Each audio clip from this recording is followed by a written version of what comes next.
Hi guys, back once again, this time with a packet effect. Now most people look at these cards here and they think that these are the trick. Actually, these are not the trick. This is the trick here. It's known as the influential card.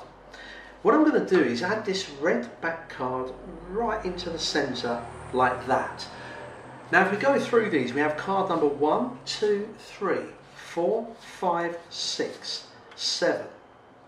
7 cards. You saw the influential one right there in the middle. What I'm going to do is to give these a quick shuffle and maybe a quick cut to lose the influential card among the packet. Now I've dealt 3 cards upon the table. What you've got to decide is, am I still holding the influential or is it one of these? What do you think? It's in the hand. Actually, it's not. These are still the blue cards. It's nowhere to be seen here because it's the 10 of spades. That is the influential card. Let me show you a little trick with this. Watch this second card from the top. Let's cover it up. I'm just going to rub this on the face. Not a tap, just a rub. Watch. Boom. It changes colour. It really has changed colour. Let me show you that again with the 8. If I just rub it, once again it changes to a red card. Now this is incredible seeing these change because we now have 4 cards red backed. 1, 2, 3, 4. 4 red backed cards.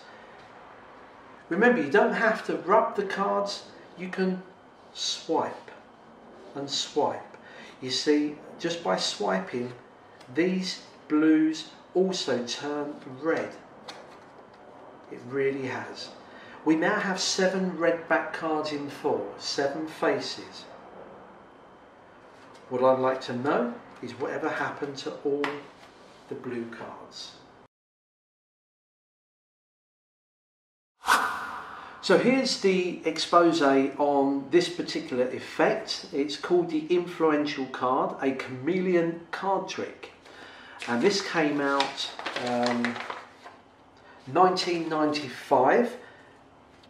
Now this particular effect uses standard magician moves, and there's several other packet effects that work on the same principle. Some of them use number cards, ESP cards or tarot cards. But the idea is the same. The moves you're going to need to know are the Elmsley, the double lift and the Hammond. If you don't know what they are, I will put links to other YouTube videos out there that explain those. Now let's take a look at the cards very quickly. There's 5 blue backed cards. These are just regular cards, so any 5 blue backed cards are used. We've also got 3 red backs. However, only one of them is genuine, the one in the middle. That can be any card, just a regular red back. The other 2 red backs have blue backs on the other side. These are double backers. Okay. You put the regular card in between these. 4 cards go to the bottom and one of the cards stays on the table. That's going to be the influential card. Now, all you do is, while you talk, you do a Hammond count. If you're not familiar with that, as I said, there's plenty of YouTube videos on this. But what you do, you hold the cards like this and you deal them out like that. It looks as though you've got all red back cards. Don't count them, don't make a big deal. You just go through them to show that you've got a packet of red backed cards. What you do is, on the count of 3, you swap all of these for the 2 you've just dealt, like that. So they've seen the red cards. You take the influential card, don't show the face, just slip it apparently in the middle. Of course, you're going to put it to the bottom, but from the front it looks quite convincing. And then to convince them even more, you do the same Hammond count again, but switching on the blue cards. So you do the cards like this, switch, and then count the same 3 red again. They've seen 7 cards, 6 of them red, 1 blue. Now what I do is I shuffle the cards. I turn the pack over and I'm going to pull off 4 cards, 1, 2, 3, 4, and then just drop the rest on top but hold a break. I then do a cut and just deal off 3 cards from the face. Actually, that shuffle and cut didn't do anything at all, so if you didn't want to include that, when you turn the packet over, you can just deal out 3 cards face up. Now these are all blue, so it makes no difference which one is going to be the influential.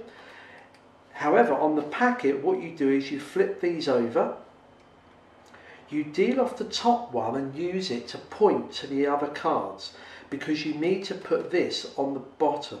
So you take this off and say maybe it's one of these, and you return it to the bottom. You then perform an Elmsley count, turn the packet over and perform another Elmsley count, 1, 2, 3, but on the third you push it forward, so you get a little step here. Now all this is used for is when you turn the cards over, is that it's going to be easy to pick up all of these cards because of that. You're not going to do a double turnover, you're doing a triple. Now you don't need to do this step if you're pretty good at counting 3 cards and flipping them over like this. But because I'm not, I have to step there, which helps me grab these, turn them over. You can flip them over onto that, take one of the cards to say it's influential, rub it, and when you deal off the top card, it appears that red card has turned to blue. You can then reveal that this one's blue. I then do an Elmsley count to show 4 cards, and I put the last one to the bottom, and then you can do a buckle count if you want to. There's 1, there's 2. I buckle and then have the last card as a single card. There's actually 2 cards here, but you hold them together as one. This is the fan. Now this second card from the top is a red card, so you've got to hide that. So when you put this in, put it behind that one. Turn this one over, it's turned blue. You put that like that. What you're actually doing, let me turn it over like that. Can you see these 3 cards are basically hiding that red? Now because you can see a bit of the red down here, this is why you grab these here and say you've got 7 blue backs, 7 faces. My hand here is covering that little red corner. Do this, fancy move, drop it. It looks a great transposition from reds to blues. The influential card.